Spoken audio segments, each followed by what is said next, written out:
بسم اللہ الرحمن الرحیم۔ السلام علیکم ورحمۃ اللہ وبرکاتہ۔ جی بچوں، کیسے ہیں آپ؟ جی بیٹا، آج ہم پڑھیں گے باب صوم سیرت طیبہ صلی اللہ علیہ وآلہ وسلم کا سبق نمبر 6 میثاق مدینہ۔ اب بیٹا ہم کرتے ہیں سبق کی ریڈنگ۔ میثاق کے معنی عہد نامہ کے ہیں، لیکن موجودہ دور میں اصول یا قانونی دستاویز کے لیے بھی اس کے معنی لیے جاتے ہیں۔ کسی بھی ملک کے کسی بھی ادارے یا ریاست کے نظام کو چلانے کے لیے زندگی کے ہر شعبے کے لیے اصول اور قوانین ہوتے ہیں جن کو ماننا ضروری ہوتا ہے۔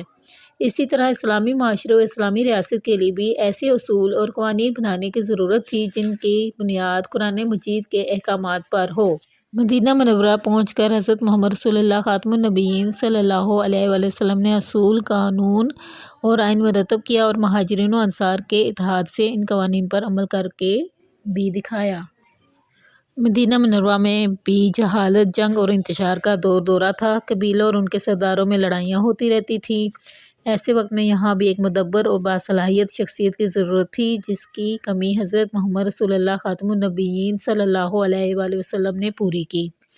حضرت محمد رسول اللہ خاتم النبیین اصولوں اور قوانین کے پابند تھے اور حضرت محمد رسول اللہ خاتم النبیین صلی اللہ علیہ وآلہ وسلم کے اصول قرآن مجید کے سچے اصول تھے، لیکن اس وقت تک ریاست اور حکومت کے لیے کوئی عوامی انداز کا کوئی تحریری آئین موجود نہ تھا۔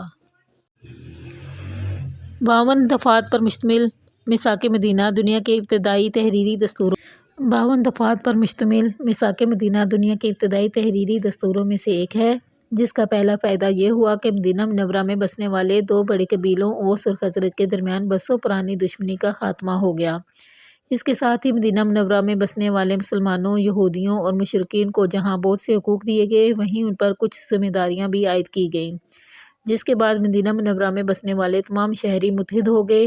اس طرح قوم کے ہر فرد کو یہ حق حاصل تھا کہ وہ خلیفہ وقت سے کسی بھی چیز کے بارے میں سوال کر سکتا تھا۔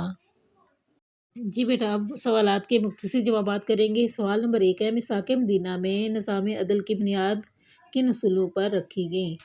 تو بیٹا اس کا جواب ہے، میثاق مدینہ میں نظام عدل کی بنیاد قرآن مجید کے احکامات پر ہے۔ نیکسٹ کویسچن ہے، سوال نمبر 2، دارالامان کے کیا معنی ہیں؟ دارالامان وہ جگہ ہے جہاں جنگ و فساد اور ہتھیاروں کے استعمال کی اجازت نہ ہو۔ نیکسٹ بیٹا ہمارا تفصیلی سوال نمبر 1 ہے، دور جہالت میں عرب معاشرے کی کیا حالت تھی؟ دور جہالت میں بیٹا عرب میں جہالت، جنگ اور انتشار کا دورہ تھا اور ان کے سرداروں میں لڑائیاں ہوتی رہتی تھی اور کسی کی جان و مال، عزت و آبرو محفوظ نہ تھی۔ لوگ لوٹ مار اور قتل و غارت کے عادی تھے۔ بیٹا سوال نمبر 2 ہے، کسی بات یا کام کے لیے قانون و اصول بنانے سے کیا فائدہ ہوتا ہے؟